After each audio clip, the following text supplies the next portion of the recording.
Capítulo 291. A primera vista parecían una pareja perfecta, de esas que ves y piensas que están hechos el uno para el otro.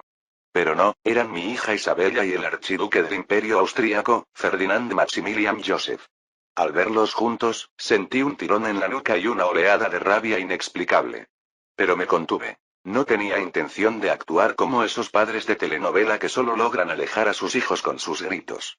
Así que, con paciencia, me acerqué en silencio. Papá. Isabella, que había notado cómo yo, Diego y dos guardias vestidos de civil nos acercábamos, nos miró con una mezcla de sorpresa y confusión. Su Majestad. Maximilian dio un paso atrás, claramente nervioso. Estuve a punto de decir algo fuerte, pero lo contuve y dije. ¿Qué crees que es esto? ¿Acaso te parece normal que un hombre y una mujer, sin estar casados, se paseen solos así? Sí, sonaba a sermón anticuado visto con los ojos de hoy, pero en esta época, la idea de un hombre y una mujer solteros paseando juntos era de lo más inapropiado, más aún si se trataba de la nobleza o la realeza. Incluso existía la costumbre del chaperón, donde una mujer de edad acompañaba a las jóvenes en estos encuentros, sobre todo en la aristocracia europea. Es que se le notaba a leguas, cualquier cosa que dijera no iba a ser más que una excusa. Vengan conmigo.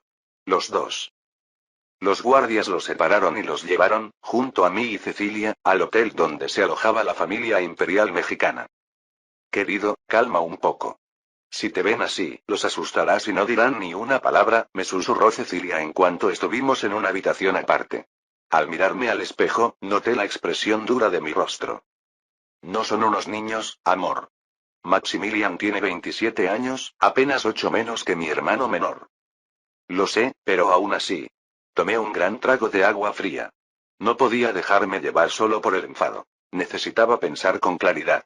No estaba enojado porque Isabella estuviera viendo a un hombre. Al fin y al cabo, yo mismo la había enviado a la universidad para que conociera a su futuro esposo. Lo que me dolía era otra cosa. Que pasen. Respiré profundo después de otro trago y llamé a Isabella y a Maximilian. Entraron despacio. Isabella estaba ruborizada, mientras que Maximilian mantenía la boca cerrada, claramente tenso. Siéntense, les dije en un tono lo más amable posible. Cecilia tomó mi mano con suavidad, su toque cálido calmaba mi agitación. Tomé aire y comencé. Isabella, archiduque Maximilian. Mi voz era tranquila pero firme. No los llamé aquí para reprocharlos ni hacer una escena. Pero lo que ha pasado hoy no puede tomarse a la ligera. Ustedes saben lo que significa que un hombre y una mujer, sin estar casados, se vean solos de esta manera. Cuando terminé, Cecilia también intervino. Si consideran sus posiciones como miembros directos de las casas imperiales, esto podría haber sido muy arriesgado. Aunque nadie se había dado cuenta, bastaba con que un periodista indiscreto lo descubriera y publicara algo antes de que yo pudiera hacer algo al respecto. Eso sería un desastre para ambos, cerrándoles todas las puertas del matrimonio excepto entre ellos. Así eran las cosas en esta época. No importaba cuánto tiempo llevaban viéndose ni cuánto se gustaban. La idea de salir con alguien, descubrir si había afinidad y luego seguir adelante si no la había, simplemente no existía. La razón por la que la había enviado a la universidad era para que pudiera conocer a alguien y, en ese entorno, evaluar el carácter de un posible esposo.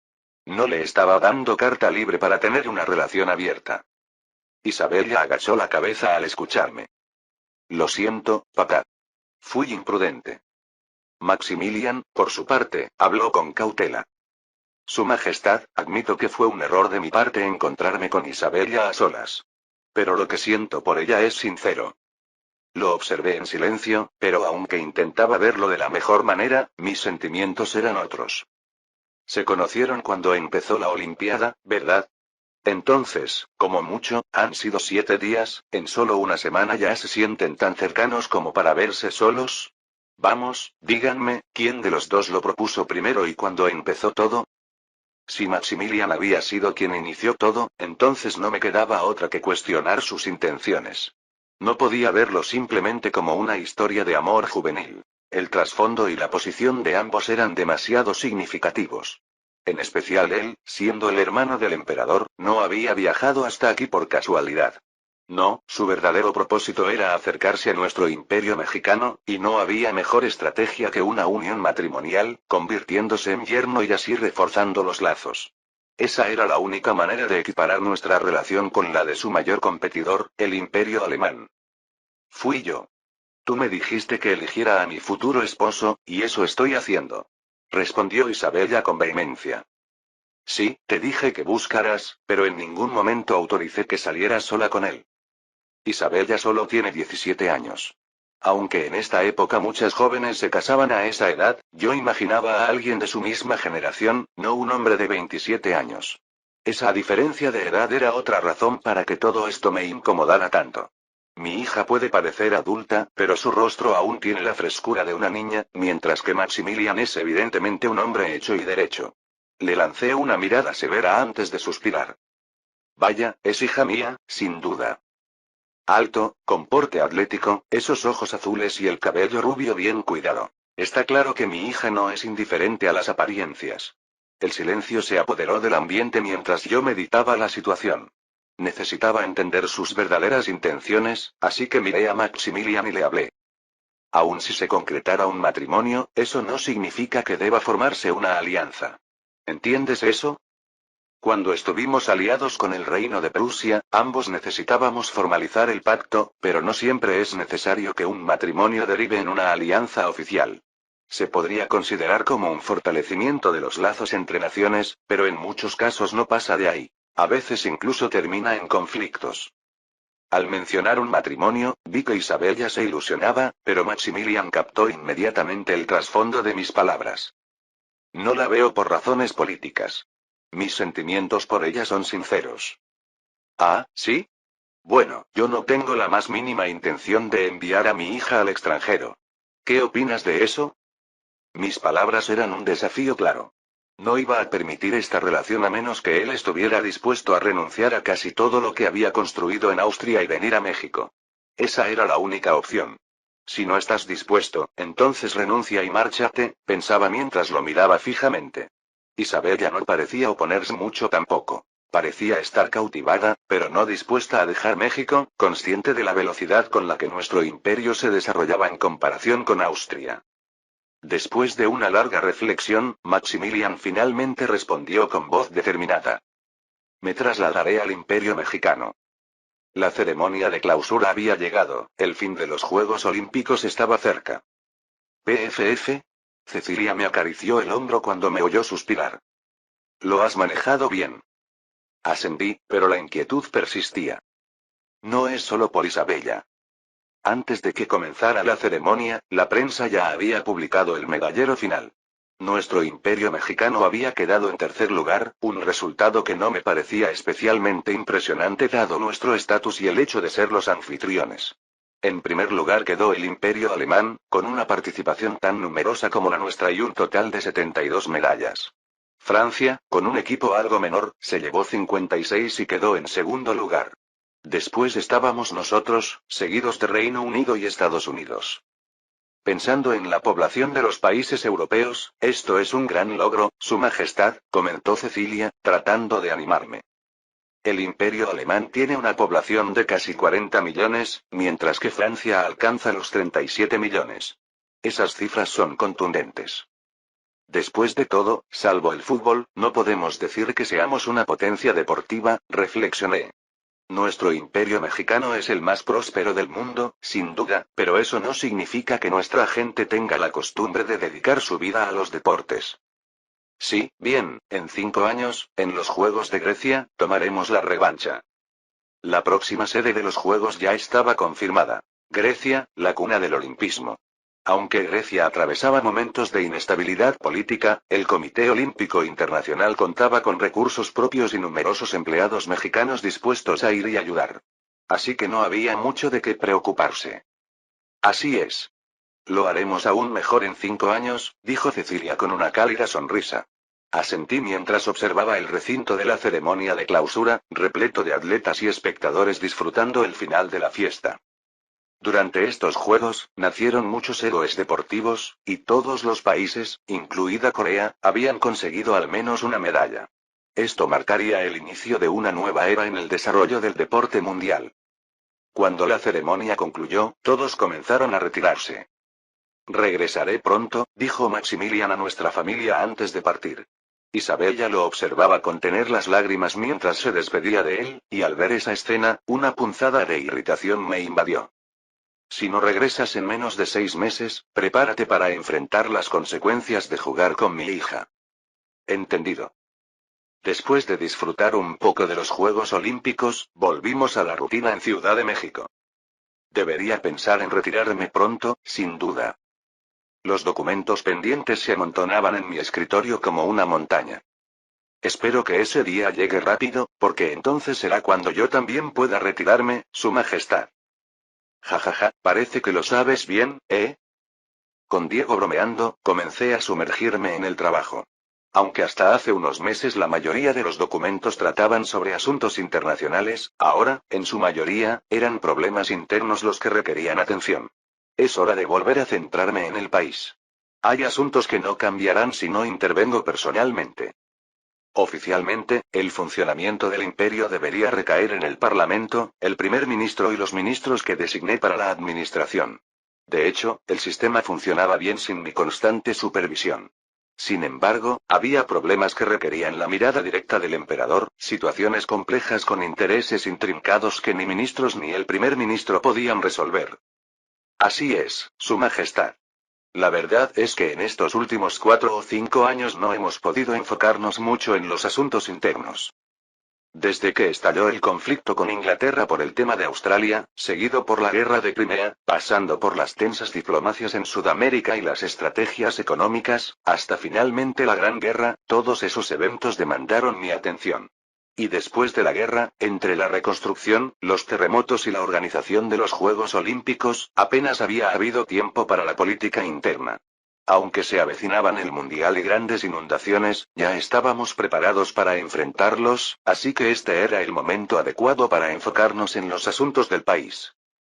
Al final, lo que sostiene a un imperio es su sistema. Un imperio que solo mantiene la fachada no puede durar.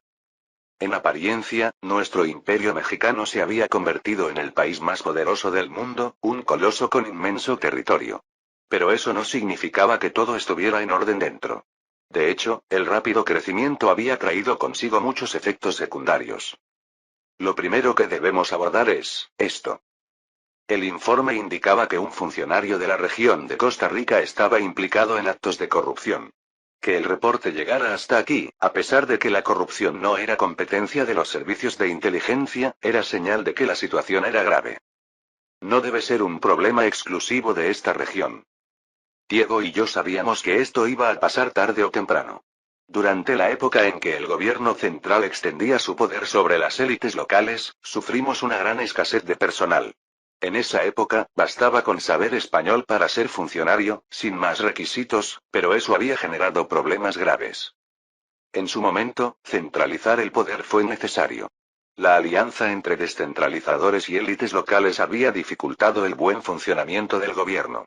Pero, a medida que el poder se consolidaba, el imperio mexicano acabó con un gobierno central gigantesco, con una autoridad y extensión descomunales. El tamaño de nuestro territorio requería una burocracia, una policía y un ejército inmensos, pero incluso para nuestro próspero imperio, esto se había vuelto una carga. Si hubiéramos optado por un sistema de autogestión al estilo estadounidense, con alguaciles, habríamos reducido costos. Sin embargo, eso habría derivado en la búsqueda de armas por parte de los ciudadanos para defenderse, y éramos conscientes de los problemas que eso traería. Aunque dejemos al ejército de lado, la administración y la policía necesitan una reforma profunda. Ni siquiera los miembros de nuestro partido, los imperialistas, deberían estar exentos. Así es. Lo peor de todo era que, con la caída de los republicanos y los terratenientes, quienes ejercían presión sobre nosotros, ahora la corrupción comenzaba a aparecer también en nuestro propio partido imperialista y en la administración. Aunque casos tan graves como el de Costa Rica eran raros, no podíamos confiarnos. La carga de cualquier sufrimiento de nuestro pueblo debido a la corrupción recaería en mí al final del día. Es mi responsabilidad cortar de raíz estos problemas. Era el momento de fortalecer el núcleo del imperio. Capítulo 292. Septiembre de 1859. Considerándolo en conjunto, el problema no es el tamaño, sino la falta de un sistema que vigile y limite el poder que tiene. ¿No lo crees así? Este era un problema que había surgido porque el Imperio mexicano había pasado años enfocándose solo en expandirse. Sí, yo también lo creo, Su Majestad, respondió Diego. ¿Y tú qué opinas, director de inteligencia?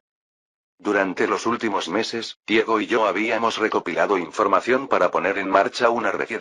Una reforma siempre implica grandes sacrificios, así que debíamos tener muy claro cada detalle.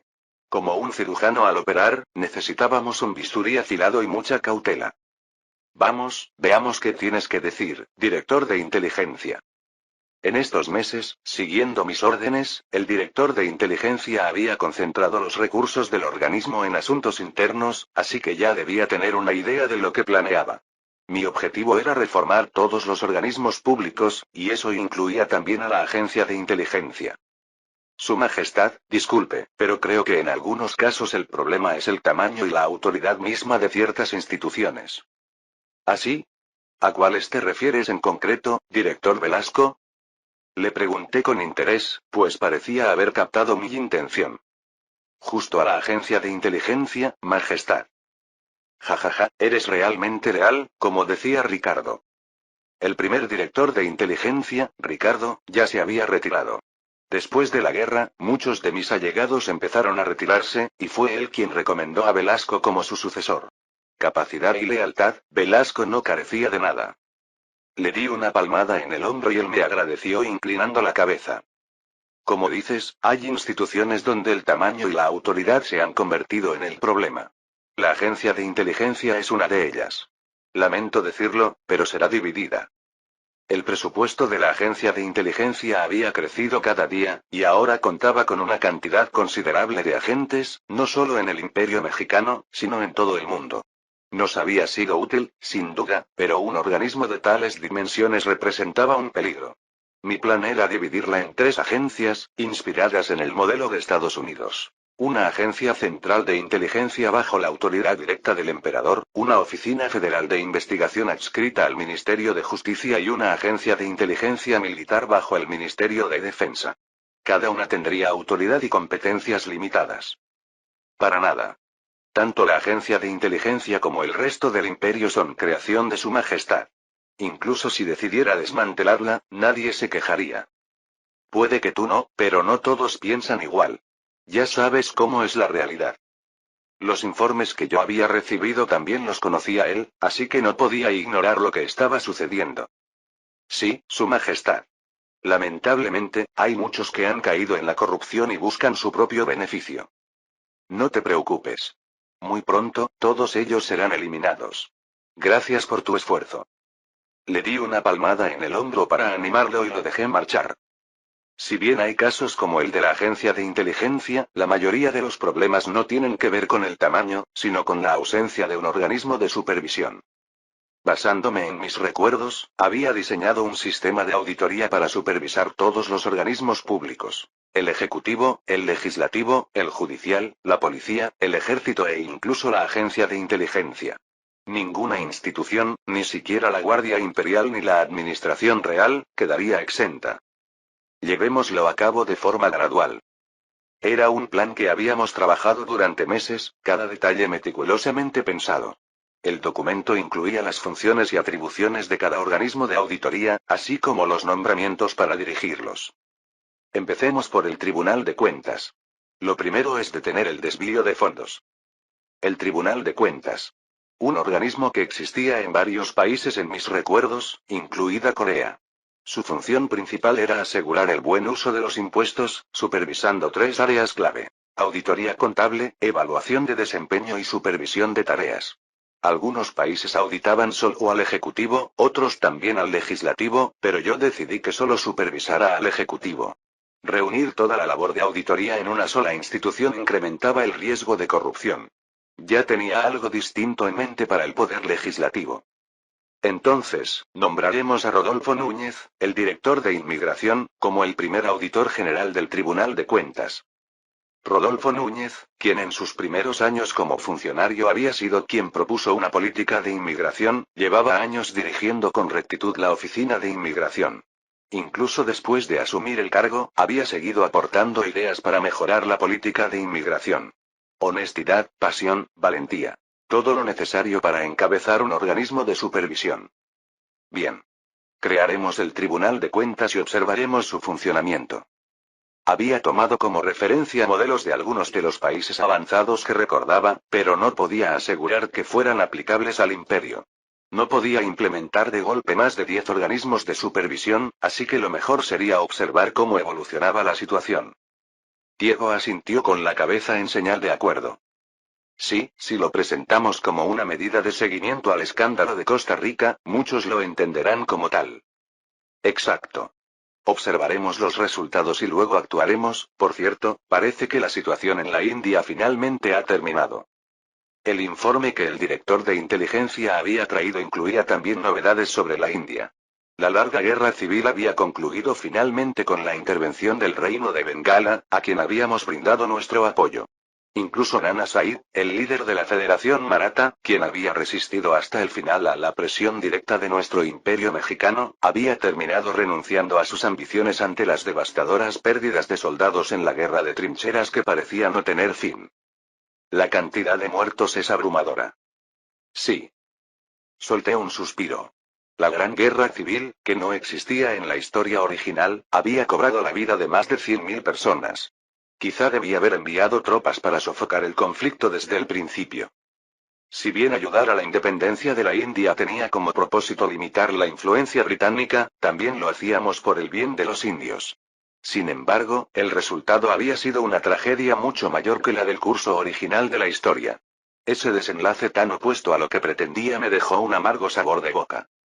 El país ha quedado dividido en grandes territorios. Supongo que han comprendido que ya no es viable sobrevivir siendo pequeños reinos. En el norte de la India, el reino Sikh, el imperio mogol y el reino de Bengala dominaban. En el centro y oeste, la Federación Maratha. Y en el sureste, el reino de Hyderabad y la Federación Dravídica. Habrá que vigilarlos para evitar que alguno de ellos busque conflictos innecesarios, especialmente Nana Sahib. Ese hombre, si lo dejamos, provocará otra guerra. Sí, transmite un mensaje firme a cada nación en la India.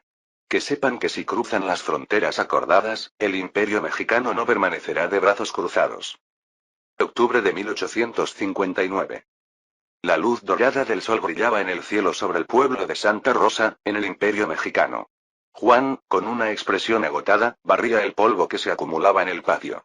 Cada movimiento del cepillo hacía que el polvo se esparciera por los rayos de luz, brillando como pequeñas partículas doradas.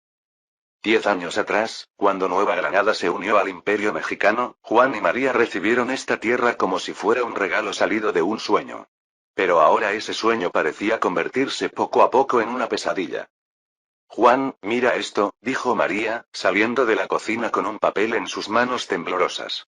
Juan dejó el cepillo apoyado contra el pilar y tomó el papel que ella le ofrecía. Era otro recibo del jefe del pueblo, una contribución para el mantenimiento de la comunidad que él mismo había establecido arbitrariamente. Juan tocó el papel con sus dedos ásperos y apretó los labios. Es la tercera vez este año. Y el monto es mayor que el anterior, dijo María en voz baja. Juan miró a su esposa. El cabello oscuro de María brillaba bajo el sol. Habían pasado 10 años, pero sus ojos seguían siendo tan claros como el día en que la conoció, aunque ahora esos ojos estaban cargados de preocupación. No te preocupes, amor. Esto no es nada, intentó calmarla Juan, aunque no veía una solución fácil. Desde allí se veía su terreno, el mismo que habían trabajado con esfuerzo y dedicación. Era algo que jamás hubiera imaginado en sus tiempos de peón, cuando solo trabajaba para otros. En aquel entonces, los recuerdos de 10 años atrás inundaron su mente. El abuelo de Juan había trabajado toda su vida, pero nunca recibió un centavo. La deuda con el gran terrateniente era tan grande que parecía imposible de pagar. No importaba cuánto trabajaran. La deuda nunca disminuía, y la esperanza estaba ausente de sus vidas. Lo mismo le había pasado a su padre, y él parecía destinado a seguir ese mismo camino. Pero un día, la paz se rompió. Hubo rumores y revuelo. Decían que su región se había unido al Imperio Mexicano. En aquel momento, Juan no esperaba que eso cambiara nada, pero pronto su vida dio un giro inesperado. Los funcionarios del Imperio Mexicano llegaron y les comunicaron que el sistema de peonaje había sido abolido y que los terratenientes debían liberar a todos de inmediato. La alegría de su liberación fue indescriptible. Y no quedó ahí. El día en que los funcionarios entregaron los títulos de propiedad a cada uno de ellos, no hubo una sola persona que no derramara lágrimas. Al fin tenemos algo nuestro, Juan. Al fin. Aquella noche, bajo la luz de las velas, acariciaban los papeles como si fueran el tesoro más valioso.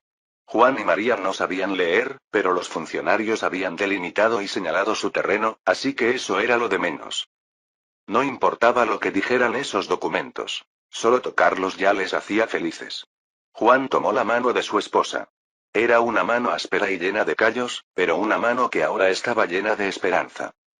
Trabajaron sin descanso para arar la tierra, que era más pedregosa de lo que habían imaginado. Pero ellos tenían un sueño. Incluso el sudor, que se mezclaba con la tierra bajo el sol abrasador, les sabía dulce. La primera cosecha fue una celebración para todo el pueblo. Poco después, no muy lejos, construyeron una vía férrea. Cada vez que el silbido de la locomotora resonaba, sonaba como una señal de progreso. A lo largo de la estación de tren surgieron nuevas ciudades, y la gente del pueblo comenzó a beneficiarse de los frutos de la civilización. Sin embargo, esa paz había comenzado a resquebrajarse hacía poco. El jefe del pueblo, Rodríguez, empezó a hacer demandas injustificadas. Juan, es por el bien del pueblo, ¿podrías colaborar? Al principio, cuando el jefe del pueblo pidió ayuda, sus intenciones parecían genuinas. Todos en el pueblo estuvieron felices de colaborar para reparar su casa. Pero poco a poco, sus demandas cambiaron. Primero pidió que le ayudaran a arar sus tierras. Después, exigió que le entregaran una parte de la cosecha. ¿Y ahora? Juan miró de nuevo el recibo. Gastos de operación del pueblo, lo llamaba, pero en realidad era poco más que un impuesto encubierto. ¿No estaremos volviendo a ser peones, Juan? Dijo María en voz baja. El comentario hizo que el corazón de Juan se encogiera. Ella tenía razón. Si las cosas seguían así, tal vez regresarían a la misma servidumbre de la que tanto habían luchado por escapar. Unos meses atrás, en una reunión en el centro del pueblo, con las lámparas parpadeando, los habitantes del lugar se congregaron llenos de ira. ¿Qué es esto? ¿Qué pretende? Gritó Pedro, levantando el recibo con manos temblorosas. Su voz transmitía tanto rabia como desesperanza. Tranquilízate, Pedro, respondió el jefe del pueblo, Rodríguez, levantándose con calma. Esto es simplemente una cuota legítima para el funcionamiento del pueblo. ¿Legítima? Gritó otro aldeano. ¿Según qué ley? ¿Qué saben ustedes de leyes? Rodríguez esbozó una sonrisa sarcástica. Si tienen dudas, pueden preguntarle al jefe de policía aquí presente, añadió, señalando al hombre que estaba detrás de él. El jefe de policía avanzó lentamente, y los botones dorados de su uniforme brillaron de forma siniestra bajo la luz de las lámparas. Solo se trata de reunir fondos para el bien del pueblo. El jefe tiene autoridad para eso. Es el administrador de esta comunidad. Las palabras del jefe de policía hicieron que los habitantes enmudecieran. Todos comprendieron que el jefe del pueblo y la policía estaban aliados. ¡Malditos bastardos! La atmósfera en el pueblo, que había sido tan pacífica, ahora estaba congelada en un resentimiento latente. En cada oportunidad, los habitantes maldecían al jefe y a la policía. Y todo por saber un poco de español, hasta mi hijo podría hacer lo que él hace. Rodríguez había sido nombrado jefe del pueblo 10 años atrás, cuando llegaron funcionarios del gobierno central. En aquel momento, solo porque sabía leer y escribir en español, le dieron el puesto sin más pruebas. Frente a los funcionarios, solo había leído y escrito algunas frases y eso bastó.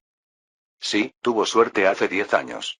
Hoy no pasaría ni el examen más básico para funcionario. Desde hace algunos años, los habitantes del pueblo habían empezado a enviar a sus hijos a la escuela pública en la ciudad cercana.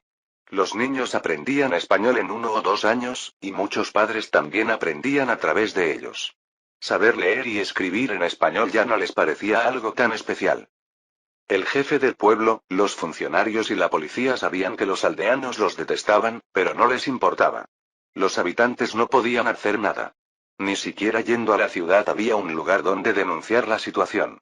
Y aunque quisieran alertar a la prensa, su historia no sería lo suficientemente importante como para ocupar espacio en el periódico.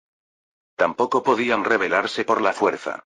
El jefe de policía y sus agentes tenían armas, mientras que los aldeanos no. Aunque eran mayoría, atacarlos todos juntos solo significaría una masacre. Ah. Juan soltó un suspiro mientras miraba al cielo. Unas nubes oscuras comenzaban a acumularse. María lo tomó del brazo. Parece que va a llover.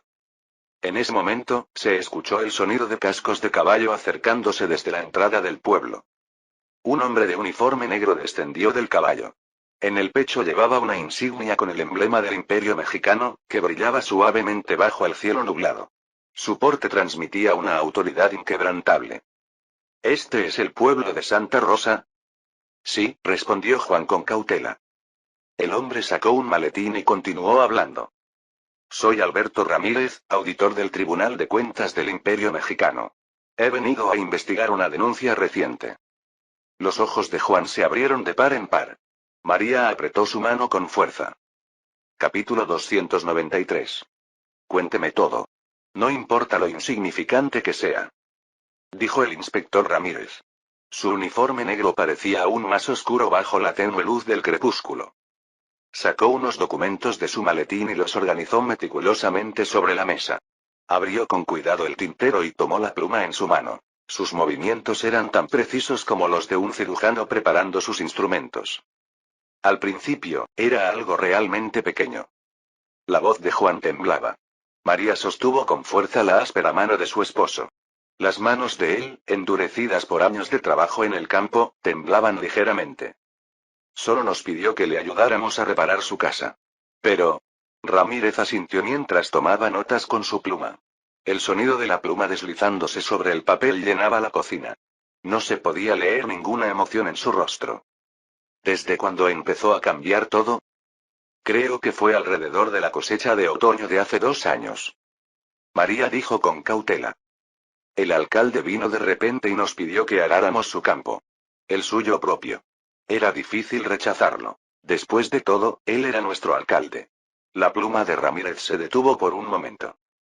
Y luego, nos pidió que compartiéramos las cosechas, diciendo que era por el bien del pueblo. Juan esbozó una sonrisa amarga. Pero todo el grano fue a parar a su almacén. Ramírez sacó otros documentos. ¿Cómo se está gestionando el fondo comunitario del pueblo? Nadie lo sabe. No hay libros de cuentas, ni reuniones. ¿Y el nuevo pozo? Escuché que se facturaron los costos de construcción el mes pasado. Los ojos de Juan se agrandaron. ¿Qué pozo? No hay ningún pozo nuevo en nuestro pueblo. Ramírez desplegó un documento. Era un informe oficial escrito con letra pulcra. Aquí dice que se gastaron 9.000 pesos en la construcción del pozo. La mano de Juan se aferró con fuerza a la mesa. María colocó su mano sobre el hombro de su esposo. Entonces, ha estado reclamando fraudulentamente los gastos de construcción. La conversación continuó. Cómo las tierras comunales del pueblo se convirtieron en propiedad privada del alcalde Rodríguez. Cómo se apropiaba de los márgenes durante el proceso de compra de las cosechas. Cómo utilizaba el trabajo de los residentes para fines personales. A medida que caía la noche, los documentos sobre el alcalde se hacían cada vez más voluminosos. Ramírez terminó su última nota y dejó la pluma. Su expresión cambió por primera vez. A simple vista parecía impasible, pero por debajo se vislumbraron destellos de desprecio e ira. ¿Es esto todo? Sí. María vaciló antes de hablar. ¿Todo lo que le hemos contado, realmente cambiará algo? Ramírez guardó silencio por un momento. Sus dedos se movían organizando los documentos sobre la mesa.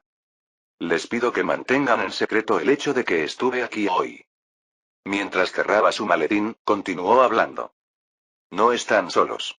Hay otros pueblos donde están ocurriendo cosas similares. Ramírez se puso de pie.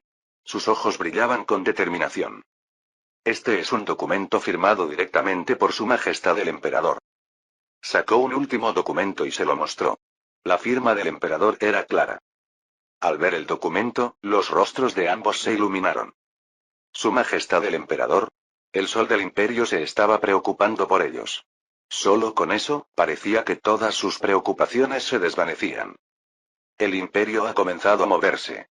Por favor, esperen. Después de que Ramírez se fue, Juan y María se quedaron sentados en la mesa durante mucho tiempo.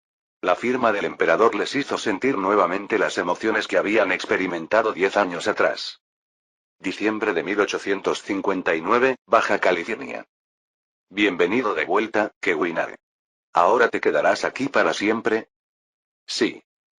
Kewinare respondió a las palabras de su amigo de la infancia, Saktele, mientras miraba el pueblo desde la ventana. Ha cambiado mucho. ¿El pueblo? Sí, claro. Comparado con cuando te fuiste. Deberías haber venido más a menudo. Cuando te marchaste, dijiste que vendrías al menos una vez al año, pero después solo enviaste cartas. Lo siento. Una vez que llegué allí, no estaba en una situación en la que pudiera venir. Tan pronto como alcanzó la mayoría de edad, tomó el examen para ser funcionario y lo aprobó.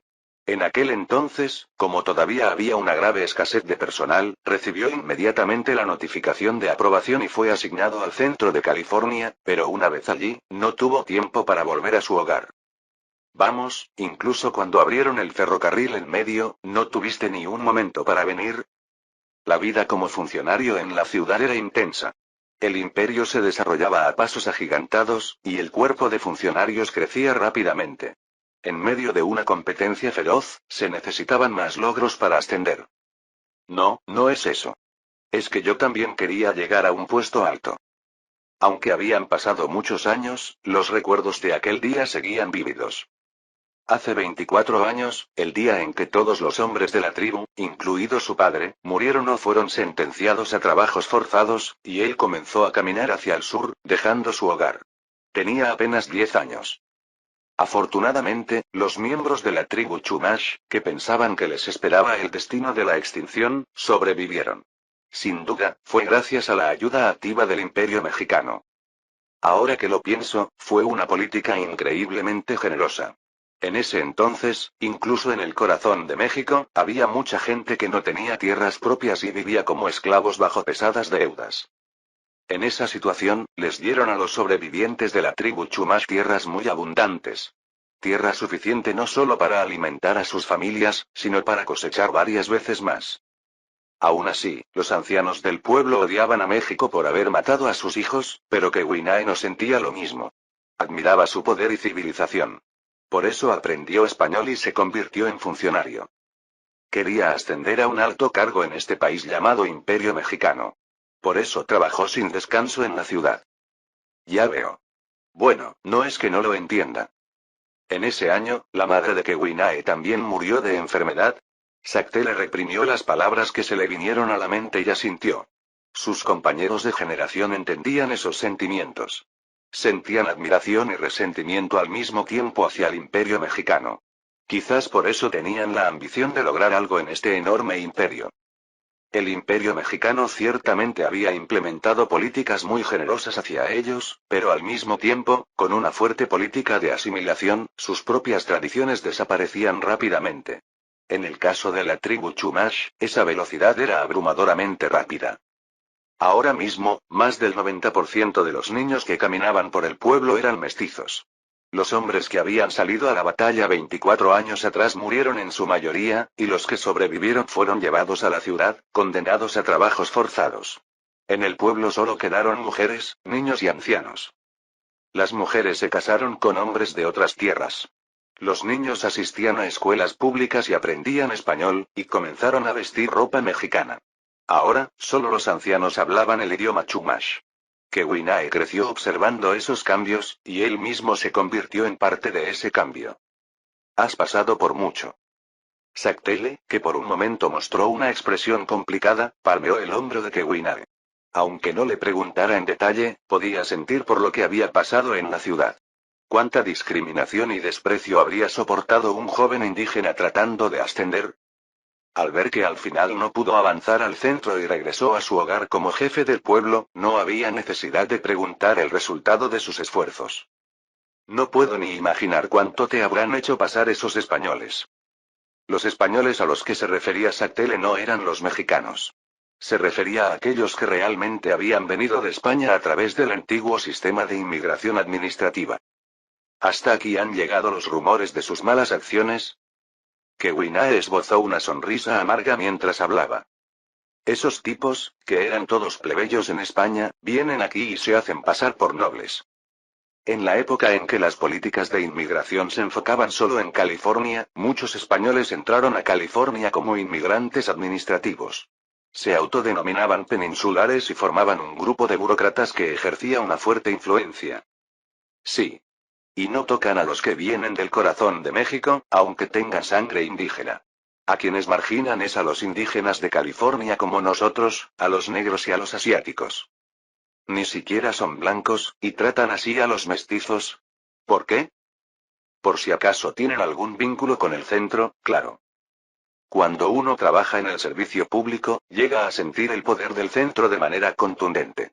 Lo que maneja el centro, desde el dinero hasta el personal, está en otro nivel. Eso lo entiendo, pero ¿cómo te enteraste? No habrán hecho algo en este pueblo, ¿verdad? Según Kewinate, el sur de California estaba relativamente libre de la influencia de ellos, pero al ver que Sactelle sabía algo, un presentimiento inquietante lo recorrió. No, no es eso. Yo también quería expandir mi negocio, así que presenté una solicitud para alquilar un local en la estación de tren. ¿Negocio? Con razón me preguntaba cómo habías construido esta mansión tan impresionante. Kewinate no había sido el único que había trabajado duro durante los últimos 15 años.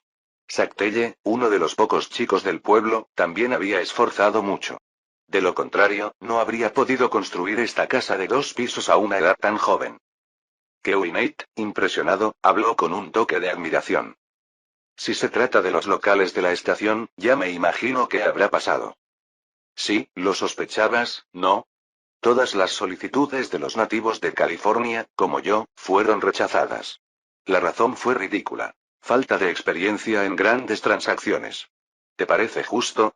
Admitieron a empresas más pequeñas que la mía. Sactelle sacó unos papeles de su oficina y se los mostró apasionadamente.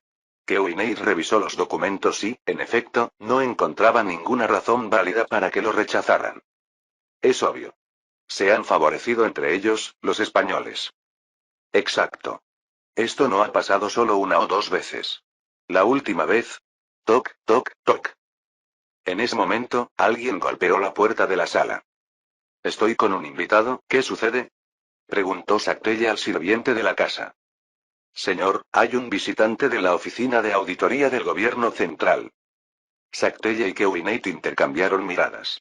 Sactelle, con la mirada, le preguntó si conocía el lugar, y Kewinate negó con la cabeza. Gobierno central. Oficina de auditoría. Todas palabras inquietantes. Hazlo pasar. Con esas palabras, un hombre de uniforme negro entró. En su pecho, brillaba una insignia con el emblema del Imperio Mexicano. Kewinate se tensó. A pesar de sus 15 años de trabajo en la ciudad, nunca había visto esa insignia ni había oído hablar de esa oficina de auditoría. Soy Esteban Montoya, auditor de la oficina de auditoría. Iba a esperar a que terminaran de conversar, pero el tiempo apremia. Y, al oír su charla, creo que intervenir ahora es lo mejor también para la salud mental de ambos. Sactelle, desconcertado, comprendió al menos una cosa. El hombre había estado escuchando la conversación. Aunque fuera un funcionario del gobierno central, no podía ignorar semejante falta de cortesía. Oiga, usted llega de repente y... Nuestra oficina de auditoría planea erradicar a un grupo que se hace llamar los peninsulares. Y lo que realmente me interesa aquí no es usted, señor Sactelle, sino el recién nombrado jefe de este pueblo, el señor Kewinate. Esteban Montoya soltó esa bomba de información y se sentó tranquilamente. Siéntese, no es necesario que me ceda el lugar. Montoya habló como si estuviera en su propia casa y sacó algunos documentos de su maletín. Primero, quiero mostrarles esto. El documento que entregó llevaba el sello del emperador. Kewinate lo tomó con cautela. Esto es... Así es. Es el decreto de creación de la oficina de auditoría, firmado por el propio emperador, aunque esta es una copia, claro. En la voz de Montoya se notaba el orgullo. Durante los últimos 3 meses, lo hemos estado observando detenidamente, señor Kewinate. Kewinate levantó la cabeza, sorprendido. ¿A mí? Sí. Hemos investigado exhaustivamente todas sus actividades como funcionario. Y descubrimos que usted es justo lo que buscamos. Una persona trabajadora, justa y capaz. Además, usted conoce los problemas de esta región mejor que nadie, ¿verdad? Al oír eso, Keoinei recordó la multitud de casos de corrupción e irregularidades que había presenciado. Si se ponía a contar, fácilmente superaban el centenar. En ese momento, ambos entendieron la situación en la que se encontraban. ¿Acaso ha venido para reclutar a Keoinei para la oficina de auditoría? Preguntó Sakteye. Así es. Ya está escrito en el decreto de fundación de nuestra oficina, así que no hace falta que explique qué clase de organización somos. ¿Qué dice? ¿Aceptará? Sakteye miró a Keoinate y se sorprendió. El rostro de Keoinate, que hace un momento parecía agotado, había cambiado por completo. Recordó el día de hace 15 años, cuando Keoinate dejó el pueblo en la diligencia del Ríos Express. Su expresión estaba llena de pasión. En aquel entonces, apenas quedaban una veintena de chicos en el pueblo, pero Keoinate siempre había sido especial. Era el más inteligente y ambicioso, y todos creían que lograría grandes cosas. Keoinate respondió con entusiasmo. Lo haré. Deme la oportunidad. Montoya, como si ya lo hubiera anticipado, sacó un documento y se lo entregó. Era su nombramiento. Cuando Keoinate lo tomó, Montoya no soltó su mano de inmediato y le advirtió. Déjeme darle una advertencia. Su expresión se volvió seria. Convertirse en auditor significa que enfrentará pruebas aún más grandes que las discriminaciones que ha vivido hasta ahora. Tendrá que ser justo tanto con los peninsulares como con los nativos, sin importar las presiones o las tentaciones. Dentro de nuestra oficina de auditoría, también tenemos un departamento de vigilancia, el más riguroso del imperio. Ellos observarán cada uno de sus pasos. Me parece bien. Keoinate asintió. Solo quiero una cosa. Una oportunidad justa. Eso es todo lo que deseo. Bienvenido, auditor Keoinate. Su primer día será mañana mismo. Ante las palabras de Montoya, Keoinate respondió con una voz llena de emoción. Sí. El imperio no había traicionado sus expectativas. Capítulo 294. Finales de enero de 1860. Tengo una buena noticia para hoy, y decenas de noticias no tan buenas acumuladas. Revisé rápidamente los documentos sobre el escritorio mientras hablaba. Aunque, en realidad, ni siquiera es tan buena noticia. Más bien es algo que me tiene intrigado. Aún así, lo ha estado esperando mucho, ¿verdad? Este año hemos realizado un análisis especialmente detallado. Le resultará interesante. La llamada buena noticia era el resultado del censo de 1860 del Imperio Mexicano. Abrí el informe titulado Censo del Imperio Mexicano de 1860 y empecé a leer. Me gustaría hacer un censo todos los años. Pensé, aunque sabía que era una esperanza poco realista, mientras hojeaba el índice y llegaba a la primera página del resumen. 3.162.000. Finalmente superamos los 3 millones. Es un crecimiento impresionante. Sí, con la anexión de Ecuador y Venezuela, sumamos alrededor de 2.500.000 personas, y el resto de los 7.920.000 proviene del crecimiento natural y de la inmigración. En solo 10 años, la población había aumentado en 10 millones. No partíamos de una base de 100 millones, sino de apenas 21.200.000, lo que significaba un aumento de casi el 50%. La anexión aportó cerca de 2.500.000 personas, la inmigración 2.800.000, y el crecimiento natural unos 5.500.000.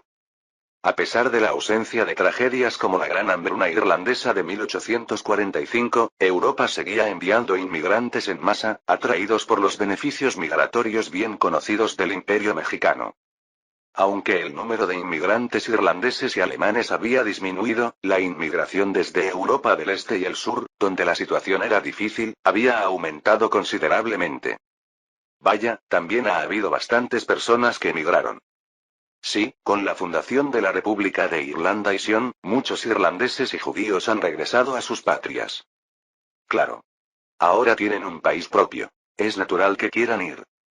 La cantidad de personas que renunciaron a las comodidades en México para regresar a sus patrias ascendía a casi 800.000, pero el ritmo de crecimiento seguía siendo tan vertiginoso que esa cifra parecía insignificante.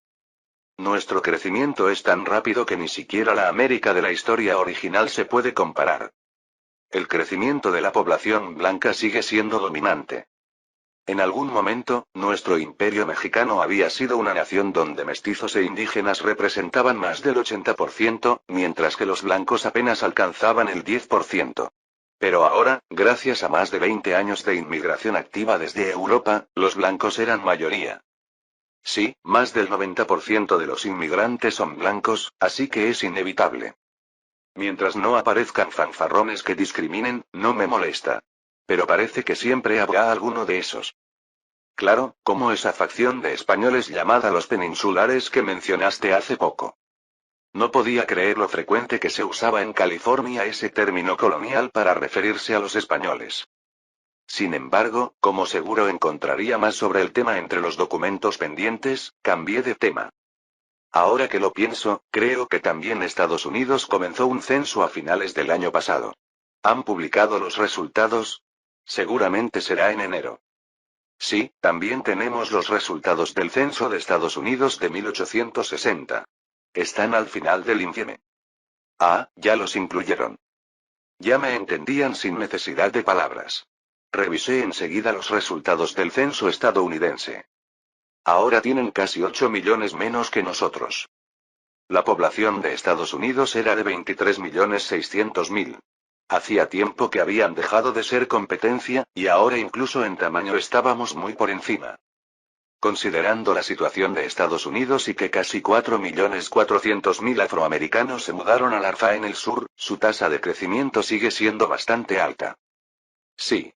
También tienen una cantidad considerable de inmigrantes, en su mayoría británicos. Ya ni recordaba la población original de Estados Unidos en la historia, pero aún con la migración de 4.400.000 afroamericanos al sur, su población había aumentado, alcanzando los 23.600.000. Si estimábamos su población en unos 21 millones en 1850, eso significaba que, pese a perder 4.400.000, habían crecido en 7 millones. Incluso considerando la llegada masiva de inmigrantes británicos en los últimos 3 años, seguía siendo un número impresionante. Parece que la región noreste de Estados Unidos sigue siendo su núcleo. Después de revisar hasta el final el informe del censo, solté un profundo suspiro. Ahora es momento de revisar otra vez mis propios errores.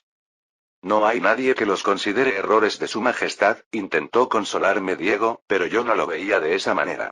Cada vez que leía los resultados de las investigaciones sobre corrupción y abusos en todo el imperio mexicano, sentía mi rostro arder.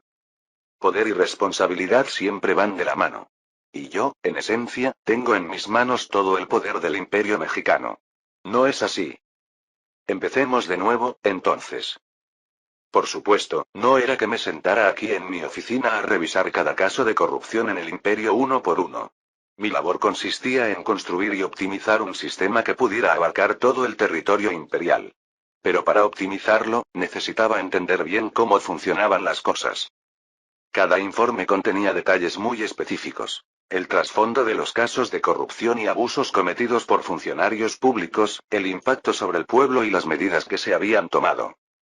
Mi trabajo era leer cada uno de esos informes, reflexionar sobre cómo ajustar el sistema de la oficina de auditoría, implementar los cambios y observar los resultados, para luego seguir ajustándolo. Es como si tuviera que convertirme en una especie de base de datos humana. Al menos no tenemos más casos como el de Costa Rica. Sí, ese tipo estaba realmente loco. Hubo alguien que se creía un señor feudal de la Europa medieval. Impuestos y trabajos forzados no eran algo tan raro, pero ese individuo llegó al punto de intentar tráfico de personas. Y de forma completamente unilateral. Un demente. Hace años abolimos la esclavitud. Ese hombre había reclutado matones como si fueran su guardia personal, secuestraba a mujeres que le interesaban y pagaba unas cuantas monedas a sus familias. Incluso amenazaba a los aldeanos para que guardaran silencio, y el caso solo salió a la luz cuando un forastero lo denunció a la prensa. El escándalo se extendió por todo el imperio en cuestión de días, y la indignación pública fue inmensa. Yo mismo no pude tolerar semejante crimen, así que su arresto y juicio fueron rápidos, y fue condenado a cadena perpetua.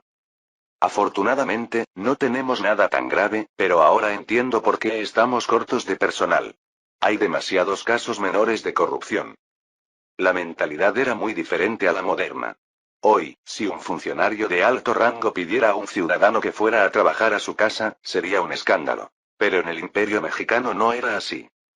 Muchos de nuestros padres habían sido prácticamente siervos en las haciendas, y aún había inmigrantes europeos con mentalidad feudal. Para muchos, el cargo era sinónimo de estatus social. No es algo que podamos cambiar de inmediato. Es algo que pasa también en la época moderna. Sin embargo, no podía dejarlo pasar. Esto también era corrupción. Lo que empieza como un favor se convierte en una tarea doméstica, y de ahí en trabajo agrícola. Al final, ¿en qué se diferenciarían de los siervos? Hemos estado asignando a la oficina de auditoría a aquellos que han demostrado integridad en el servicio público. Con eso, el problema de personal debería solucionarse. Así es. Y haz correr la voz para que los graduados de las universidades sean también enviados a la oficina y a las instituciones de control que estamos por establecer. Entendido, Majestad. La demanda administrativa había crecido, pero ya no se contrataba a cualquiera que hablara español como en el pasado.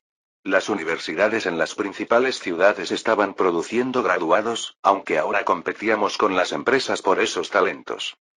Los estudiantes universitarios tienen una mentalidad diferente, menos contaminada. No es mala idea que comiencen su carrera pública observando a mentores íntegros. Pasé el día leyendo informes y discutiendo con el director de la oficina de auditoría. ¿Cuál es la reacción de los legisladores? Pregunté, observando la luna que se asomaba entre los árboles del parque. Habíamos cerrado el parque al público, y en el vasto espacio vacío estábamos solo yo, otro hombre y nuestros guardias. La mayoría agacha la cabeza. Como si quisieran dejar pasar el vendaval, respondió el primer ministro Roberto con calma. Vendaval, ¿tú también piensas lo mismo? Jajaja, llevo 30 años sirviendo a su majestad. Esto de la oficina de auditoría es solo el principio, ¿no? Roberto respondió con una sonrisa despreocupada. Y tenía razón. La oficina de auditoría era solo el comienzo. ¿Ves que lo entiendes bien? Aún no ha comenzado el verdadero vendaval. Ni siquiera hemos tocado el Parlamento. Entonces, ¿Su Majestad planea una renovación total del imperio? Sí.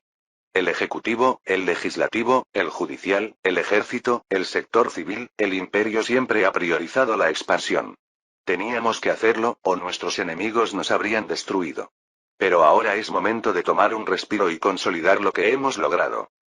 El sonido suave de las hojas agitándose al viento nos envolvió, creando una sensación de calma reconfortante.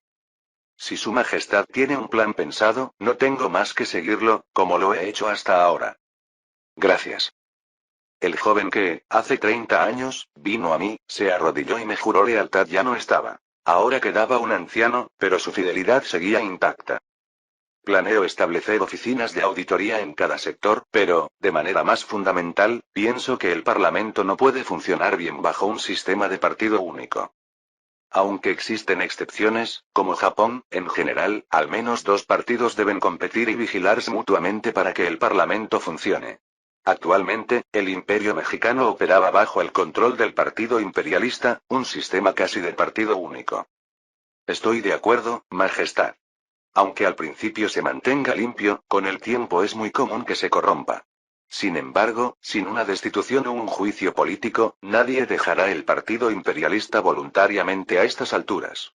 ¿Tiene algún plan para eso? Sí. Aunque reciban sanciones, pocos llegarán a ser destituidos. Por eso, voy a eliminar los privilegios del Partido Imperialista. Si retiramos todo, la información, los cargos, los beneficios, habrá quienes decidan irse, especialmente aquellos más inclinados ideológicamente hacia los republicanos o los terratenientes. Roberto, tras pensarlo por un momento, negó con la cabeza. Algunos se irán, pero la mayoría se quedará. El mayor beneficio del Partido Imperialista no son los privilegios, sino la palabra emperador. Todo el poder viene a esa palabra. Entonces, cambiemos la palabra. Cámbiala por Partido Nacional. Así, en lugar de un partido para el emperador, será un partido para el pueblo. Ante mis palabras, Roberto me miró con sorpresa. Entonces Su Majestad desea enviar un mensaje directo, distanciándose. Exacto. A largo plazo, así se logrará cierto equilibrio, ¿no crees? Entendido, Majestad. Entonces, así lo haré. Aunque, en esencia, estaba anunciándole que desmantelaría el poder que Roberto había construido con tanto esfuerzo, él aceptó sin la menor objeción. Le di una palmada en el hombro en silencio. Capítulo 295. Febrero de 1860. El pueblo de Santa Rosa estaba envuelto en el silencio profundo de la madrugada. Bajo un cielo en el que las nubes cubrían la luz de la luna, sombras oscuras se movían en silencio por las calles empedradas. Solo se escuchaban los pasos suaves de los auditores del Imperio Mexicano y de los soldados que los acompañaban. El auditor Ramírez se detuvo frente a la residencia del jefe de policía.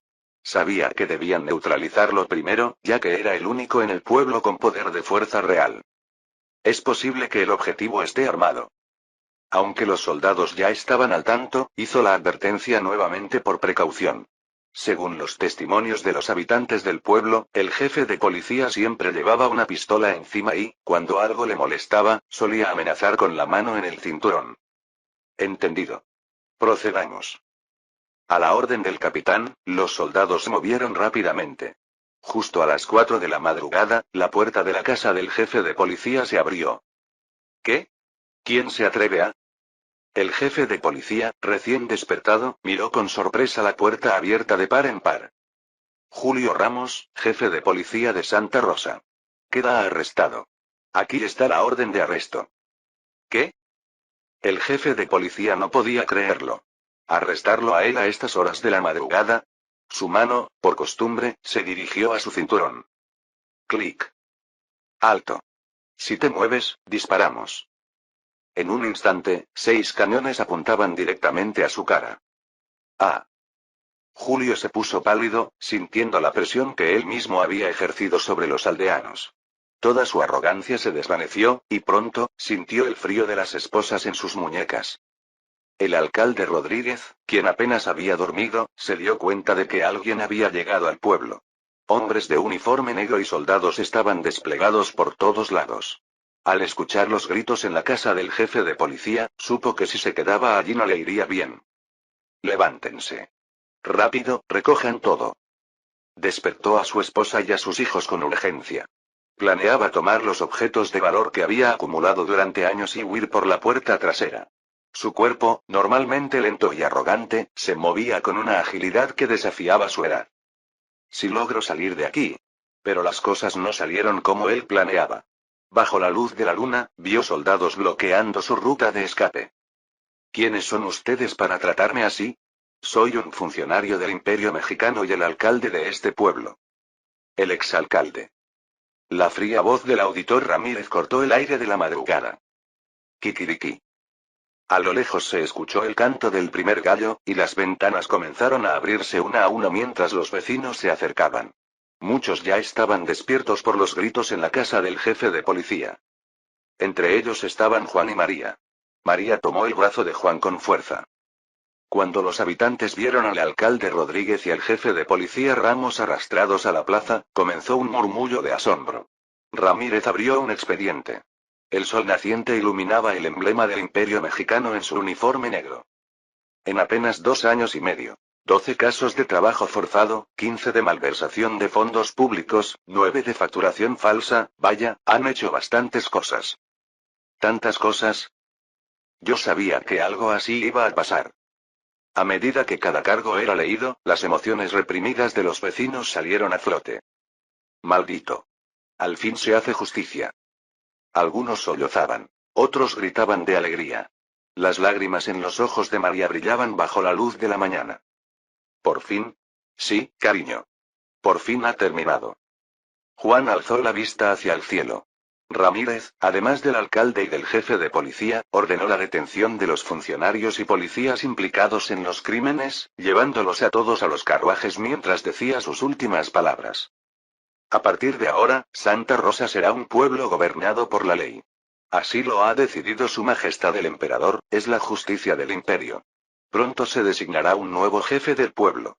Hasta entonces, los soldados aquí presentes protegerán a la comunidad. Inclinó la cabeza hacia el capitán que había quedado a cargo en el pueblo, y este también le devolvió el gesto.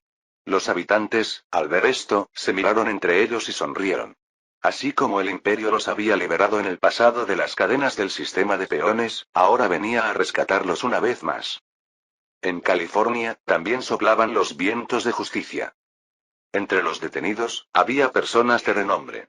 Incluso el intendente Velázquez, una autoridad de alto rango que supervisaba una región administrativa de nivel provincial, fue arrestado. Él era el líder de la facción de los peninsulares en California. Al ver a Kevin Tate, Velázquez exclamó con furia. Tú, insolente. Ambos se conocían bien.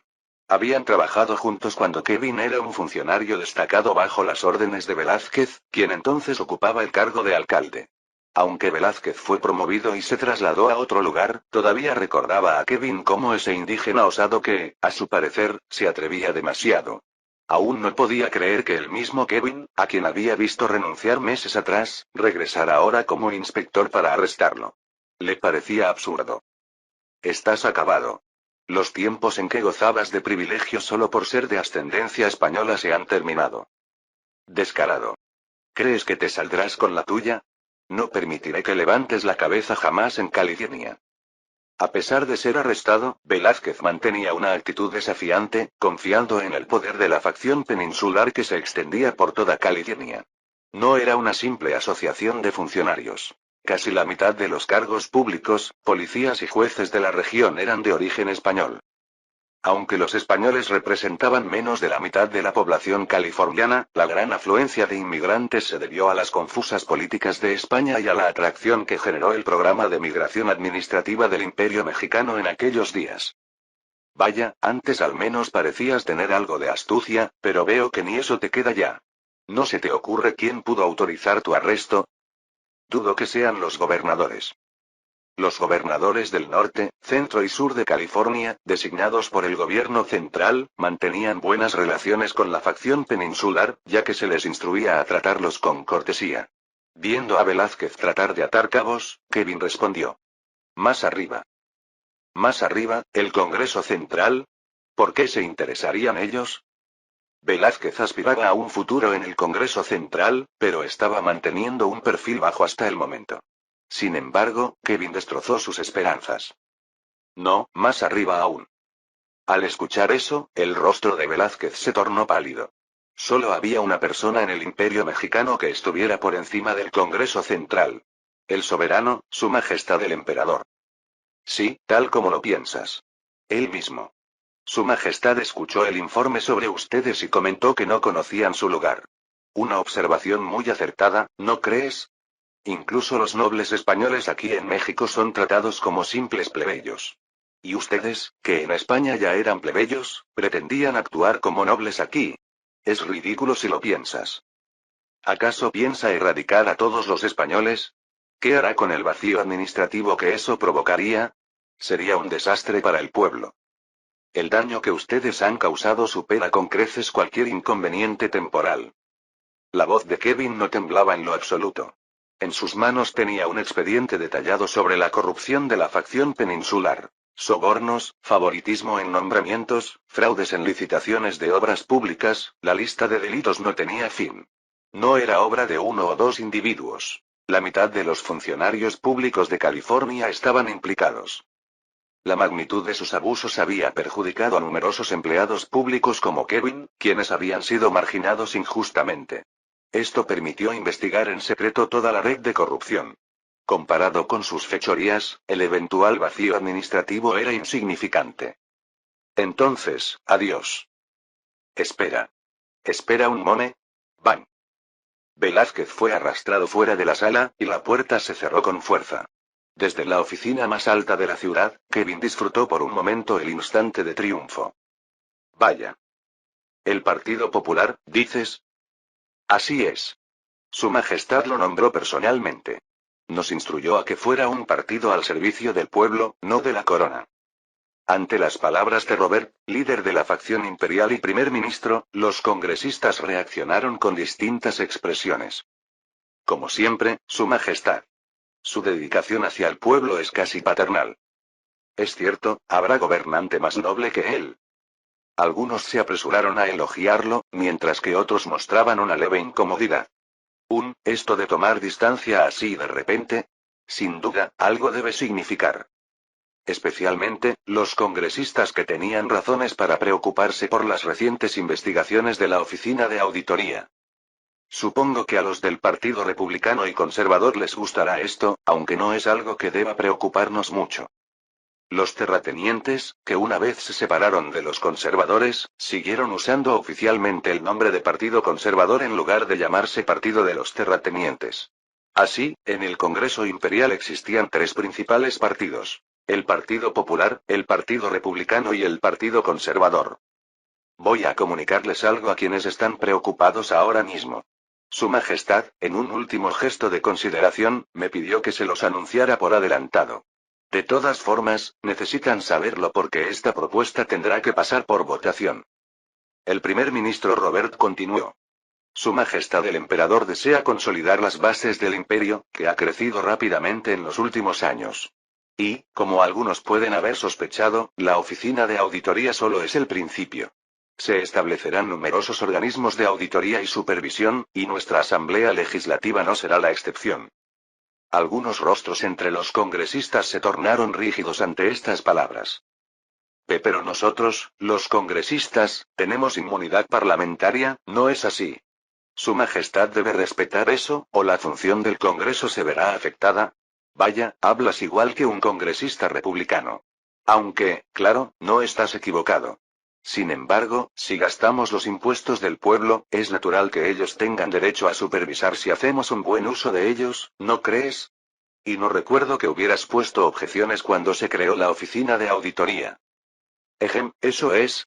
Por supuesto, Su Majestad también ha tenido en cuenta la razón de ser de la inmunidad parlamentaria y ha ajustado el nivel de las sanciones. Podrán verlo ustedes mismos.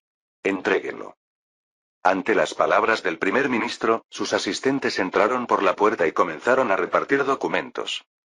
Esto, parece que Su Majestad planea otra reforma completa del imperio. Sí, me recuerda cuando se promulgaron las leyes de secularización y la abolición del sistema de peones. El imperio avanzará una vez más. Ha sido así hasta ahora, ¿no es cierto?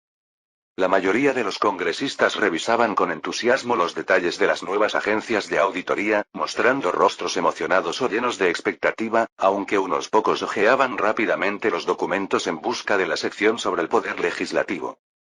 Entonces, la Comisión de Ética en el Congreso se encargará tanto de la auditoría como de la supervisión. Mientras algunos congresistas suspiraban de alivio, el primer ministro Robert añadió. Léanlo con atención. Si solo lo ven de pasada, podría parecer inofensivo, pero también habrá auditores externos. Si alguien ha cometido irregularidades, no será fácil pasarlo por alto. Es cierto. Se incluyen auditores externos, expertos legales, contables y representantes ciudadanos, ocupando el 46% de la comisión. Vaya. La comisión de ética estaría compuesta en un 54% por congresistas y en un 46% por auditores externos. Los partidos republicano y conservador, que ahora solo contaban con congresistas verdaderamente comprometidos, estarían encantados de que se abriera una comisión de sanciones contra los congresistas del Partido Popular, lo cual haría prácticamente inevitable el castigo. Gulp. Se escuchó el sonido de alguien tragando saliva en algún lugar de la sala. Fin del capítulo 295.